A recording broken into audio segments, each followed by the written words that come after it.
Analyses.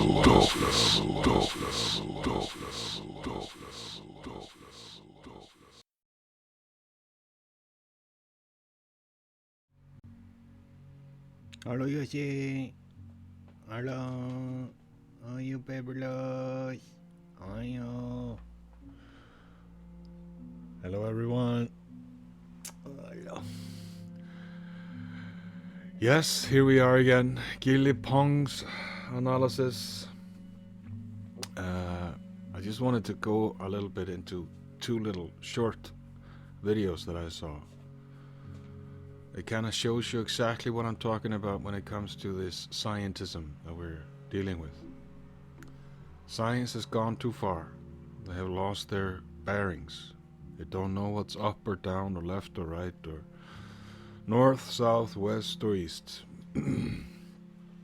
So let's take a look at these little short clips that I noticed.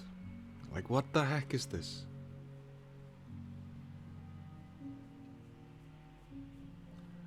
This is an actual video from the Royal Society. Takes a little while to load because I have a crappy computer! Could Thanos actually snap his fingers?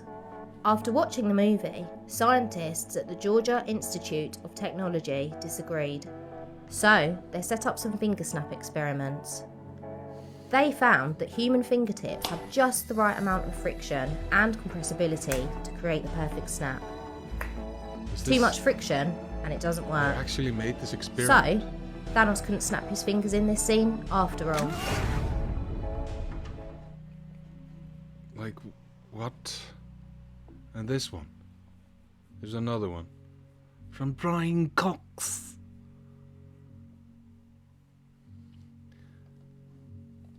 This shows you exactly what I'm talking about here. The idea of a soul being some sort of a divine thing that's inside the housing of the body. Yeah, I would say we can rule that out, actually. How do you rule it out? I've argued we can rule that out in the following manner. So here's my arm, right? So it's made of electrons and protons and neutrons. And if I have a soul in there, it interacts with matter because I'm moving my hand around. But if you look at the history of particle physics in particular, which is the study of matter, we've spent decades making high precision measurements of how matter behaves and interacts. So I would claim that we know how matter interacts. And so if you want to suggest there's something else that interacts with matter strongly, then I would say that it is ruled out by experiment, or at least it is extremely subtle, and you would have to jump through a lot of hoops to come up with a theory of some stuff that we wouldn't have seen. Stay in your lane. Stay in your lane, when we've Brian. observed how matter interacts, that is present in our bodies. This is the thing that is so incredibly annoying with all this stuff that we're talking about here. Why is my computer just dying? Well, thank you all very much for coming, and it's a great honour for me to be giving a Gresham lecture. And when Professor Richard Evans first asked me to give a lecture a couple of years ago, and he asked me to talk... You see how annoyed I get? This is pure frustration, because these people have such a big platform. They're talking to so many people. Like going on Joe Rogan and talking about particle physics do not prove there is a soul. You don't use science to figure out a soul, you. I'm not gonna swear. I'm not gonna do it. But you can imagine the lack of understanding that they have. Like, you're not gonna find the soul in a microscope. Or looking at a black hole. The Royal Society was founded by these guys that were natural philosophers. They were, which is another word for alchemists. Natural philosophy sprouts from something that the original scientists were. And there's something that happened in 1666. Charles I was beheaded. Oliver Cromwell came and took over, created the Commonwealth, became the protector of the seal. And then Charles II comes back, and they have this invisible school.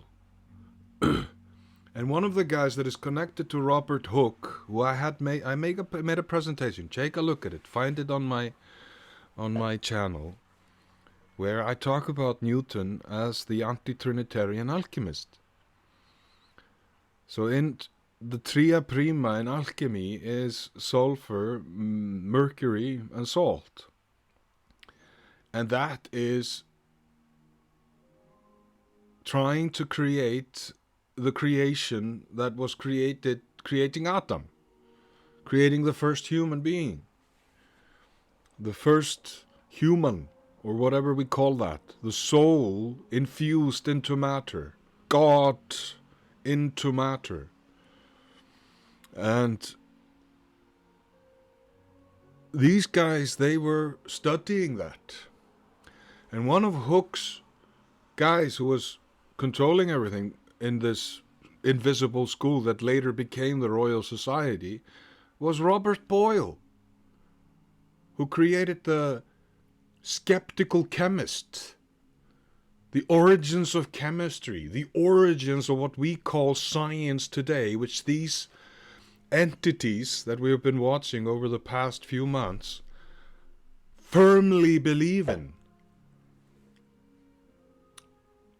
I'm going to go further. I'm going to look at these guys and look at them because they're all theologists and scientists and alchemists. Sex magic, figuring out how to Christify yourself, become Christ. And this is what I think the elites are doing behind closed scenes that they don't talk about. And that is the very thing that keeps us trapped in an alchemical prison. Like, what is fluoride? What does fluoride do to the intelligence? What do heavy metals do when they go into the bloodstream? How do you get heavy metals into your bloodstream? What are cosmetics? If you ask these questions, you start unfolding a history that has been kept from us. And it all seems to be coming from this same entity, the South Sea Company, slave traders, Royal Society, Brian Cox. Today is gonna be the day that Brian Cox gonna tell to you. We don't have an up or down, heaven or hell, it's just a you. Soul is a myth and you're a total douchebag on planet Earth. These guys need to just go somewhere else and preach their nonsense to their own choir in their invisible school. They should not be allowed to have any opinions about what is going to unfold in the next coming decades. Physicists need to reorient themselves and realize what they're doing. Where does it all come from? What is the atom? What is the nuclear atom? What is this? Stop believing in these theories and do the tests again. Figure it out. As you can see, I'm a little frustrated, but I can handle it. I can relax. I can tell you, drinking the right kind of things helps you. Washing with the right kind of things, wearing the right kind of things helps you. And this is all connected to this alchemy. And I'm going to study alchemy now. I'm going to go into it. I'm going to hopefully help you understand that the belief in true God, the belief that we are living on true earth, is going to be the opening door for the next generation. No more bullshit. No more stupid people drinking too much. Like, what is in Coca-Cola? What is in these products that you're consuming every day? This zero calories. What's aspartame? What is this thing? How is it affecting us? Why is Isaac Newton looking at the semen as the philosopher's stone, trying to push it up into the third eye and opening it up? What is going on here? And Lucifer, Satan, the devil, it's real. And it's in control right now.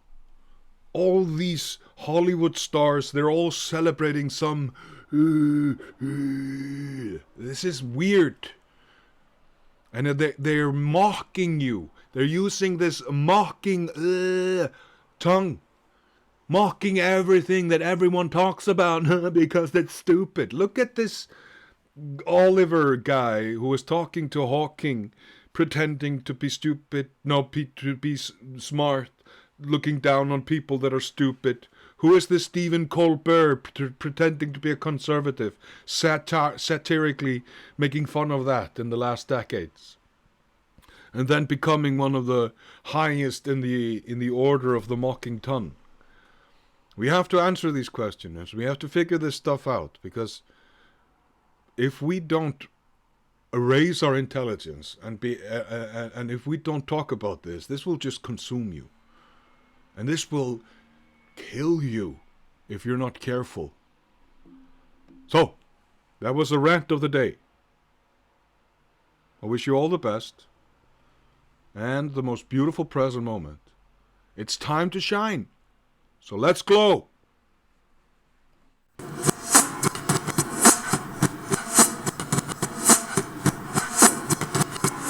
Gilli Pong! Analyses.